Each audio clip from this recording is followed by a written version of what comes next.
होली की रात सरहद पर खामोशी थी, लेकिन भारतीय सेना के राडार पर कुछ हलचल दिख रही थी। 2019 मार्च 21, जब पूरा देश होली की तैयारियों में व्यस्त था, उसी समय पाकिस्तान ने एक ऐसी साजिश रची जिसकी भनक तक किसी को नहीं लगी। पुलवामा हमले के बाद बालाकोट एयर स्ट्राइक से पाकिस्तानी सेना का मनोबल टूट चुका था, लेकिन उन्होंने एक नई रणनीति बनाई। होली के त्योहार का फायदा उठाकर भारतीय सीमा में घुसपैठ। जम्मू सेक्टर, रात के 10 बजे बीएसएफ की 144वीं बटालियन की पोस्ट नंबर 7 जवान राकेश शर्मा ड्यूटी पर थे। थर्मल इमेजर की स्क्रीन पर अचानक 7-8 हरकतें दिखाई दी। दूरी करीब 800 मीटर। पाकिस्तानी सीमा से सटे गांव सुचेतगढ़ की तरफ से कुछ साए बॉर्डर की ओर बढ़ रहे थे। राकेश ने तुरंत अपने कमांडर को सूचना दी। कमांडर संजय राठौड़ ने सतर्कता बरतते हुए सभी पोस्ट्स को अलर्ट किया। क्या यह कोई आम घुसपैठ की कोशिश थी या फिर कुछ और बड़ी साजिश? खुफिया रिपोर्ट्स पहले से ही चेतावनी दे रही थी। पाकिस्तान की आईएसआई ने होली के मौके को चुना था क्योंकि इस दिन सीमावर्ती इलाकों में भी जश्न का माहौल होता है। सुरक्षा में थोड़ी ढील की उम्मीद थी उन्हें, लेकिन भारतीय सेना की चौकसी ने उनकी योजना को पहले ही भांप लिया था। दरअसल इस ऑपरेशन की प्लानिंग हफ्तों पहले से चल रही थी। फरवरी के आखिरी हफ्ते में भारतीय खुफिया एजेंसियों को पाकिस्तान के सियालकोट सेक्टर में कुछ असामान्य गतिविधियां दिखी थी। पाकिस्तान आर्मी की 111वीं ब्रिगेड के कैंप में रात के समय ट्रेनिंग सेशन हो रहे थे। यह सामान्य नहीं था। रॉ के सूत्रों ने पता लगाया कि पाकिस्तानी सेना के स्पेशल सर्विस ग्रुप यानी एसएसजी के कमांडो चुने गए थे एक खास मिशन के लिए। उनके साथ लश्कर ए तैयबा के कुछ ट्रेंड आतंकवादी भी शामिल किए गए थे। मकसद था बड़ा हमला। भारत में होली के खुफिया जानकारी के बाद भारतीय सुरक्षा बलों ने पूरी सीमा पर अलर्ट जारी कर दिया था। जम्मू, पठानकोट और गुरदासपुर सेक्टर में एक्स्ट्रा फोर्स तैनात की गई, लेकिन किसी को यकीन नहीं था कि पाकिस्तान सच में इतनी बड़ी हरकत करेगा। उस रात घुसपैठ करने वाले सिर्फ आतंकवादी नहीं थे। खुफिया सूत्रों के मुताबिक उनमें पाकिस्तानी सेना के कमांडो भी शामिल थे। उनका मकसद क्या था? जम्मू में किसी बड़े ठिकाने पर हमला या फिर सेना के काफिले को निशाना बनाना। रात 11 बजे हालात और गंभीर हो गए। घुसपैठिए बॉर्डर फेंसिंग के करीब पहुंच चुके थे। बीएसएफ ने फ्लेयर लाइट्स दागी। पूरा इलाका दिन जैसा रोशन हो गया। और तब दिखा असली मंजर। 7 लोग काले कपड़ों में, AK-47 राइफलें कंधे पर, ग्रेनेड्स और विस्फोटक बैग में। संजय राठौड़ ने फैसला लिया, कोई रिस्क नहीं लिया जाएगा। हैवी मशीन गन की पोजीशन ली गई, स्नाइपर्स तैनात किए गए और सबसे जरूरी, पाकिस्तानी रेंजर्स को हॉटलाइन पर सूचना दी गई कि घुसपैठ की कोशिश हो रही है। लेकिन पाकिस्तान की तरफ से कोई जवाब नहीं आया। मतलब साफ था, यह ऑपरेशन उनकी मर्जी से हो रहा था। यह कोई आतंकवादियों की अकेली हरकत नहीं थी, यह पाकिस्तानी सेना का प्लान था। इसी बीच दिल्ली में भी हलचल मच गई थी।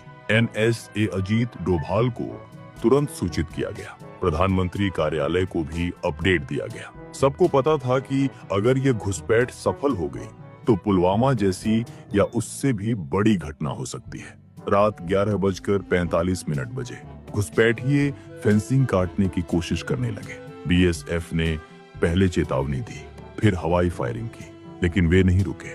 और तब भारतीय सेना ने जवाब दिया।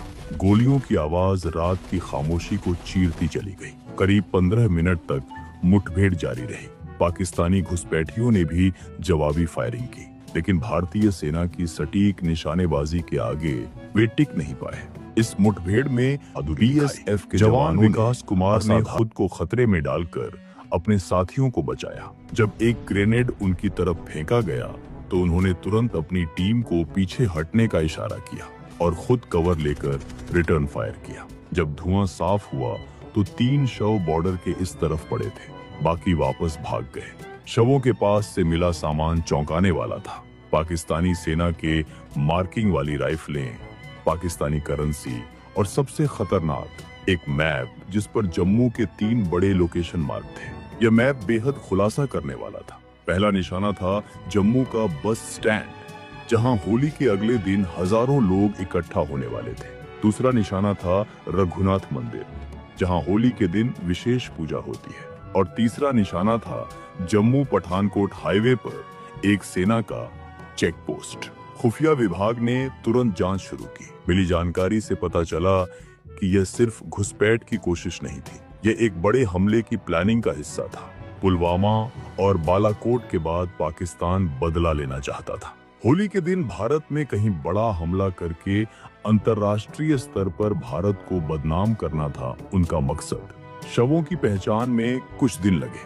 फिंगरप्रिंट्स और DNA सैंपल पाकिस्तान भेजे गए, लेकिन उन्होंने किसी भी तरह की जानकारी देने से मना कर दिया। लेकिन भारतीय खुफिया एजेंसियों ने अपने सूत्रों से पता लगाया कि मारे गए 3 में से एक पाकिस्तानी आर्मी का हवलदार था, दूसरा SSG का कमांडो था और तीसरा लश्कर-ए-तैयबा का आतंकवादी था। लेकिन भारतीय सेना की सजगता ने उनकी साजिश को नाकाम कर दिया। अगर वे घुसपैठिए सफल हो जाते और जम्मू के अंदर घुस जाते तो क्या होता? शायद होली की खुशियां मातम में बदल जाती, शायद सैकड़ों लोगों की जान चली जाती, शायद एक और 26 नवंबर या पुलवामा देखना पड़ता। अगली सुबह जब देश भर में होली के रंग उड़ रहे थे, तब जम्मू सेक्टर में तिरंगा लहरा रहा था। मीडिया में इस घटना को बहुत कवरेज नहीं मिली। सरकार ने जानबूझकर इसे कम प्रोफाइल रखा ताकि देश में त्योहार का माहौल खराब ना हो। लेकिन सच ये था कि उस रात भारतीय सेना ने एक बड़ी आपदा को टाल दिया था। अगर वे घुसपैठिए सफल हो जाते तो होली के दिन कहीं बड़ा खून बह सकता था। पाकिस्तान ने इस घटना को खारिज कर दिया। उन्होंने कहा कि यह भारत का प्रोपेगेंडा है।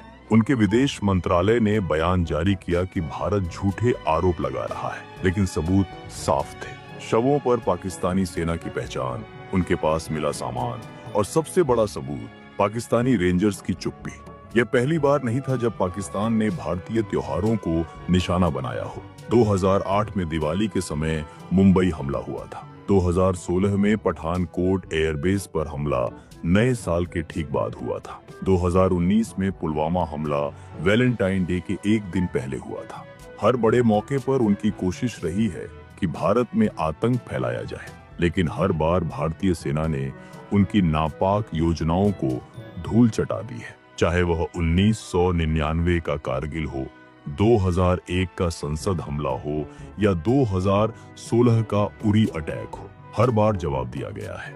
और जब जरूरत पड़ी तो सर्जिकल स्ट्राइक और एयर स्ट्राइक से भी संदेश दिया गया है। उस रात ड्यूटी पर तैनात जवान राकेश शर्मा को बाद में वीरता पुरस्कार से नवाजा गया। कमांडर संजय राठौड़ को भी सम्मानित किया गया। जवान विकास कुमार को उनकी बहादुरी के लिए विशेष प्रशंसा मिली।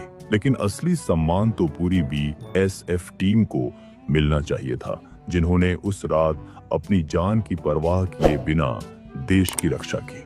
इस घटना के बाद सीमा पर सुरक्षा और कड़ी कर दी गई। खासकर त्योहारों के दौरान अब डबल अलर्ट रहता है। ड्रोन सर्विलांस बढ़ाई गई, नाइट विजन इक्विपमेंट्स को अपग्रेड किया गया, सीमा पर स्मार्ट फेंसिंग लगाई गई जो किसी भी हलचल पर तुरंत अलर्ट करती है। पाकिस्तान की साजिशें कभी खत्म नहीं होती, वे लगातार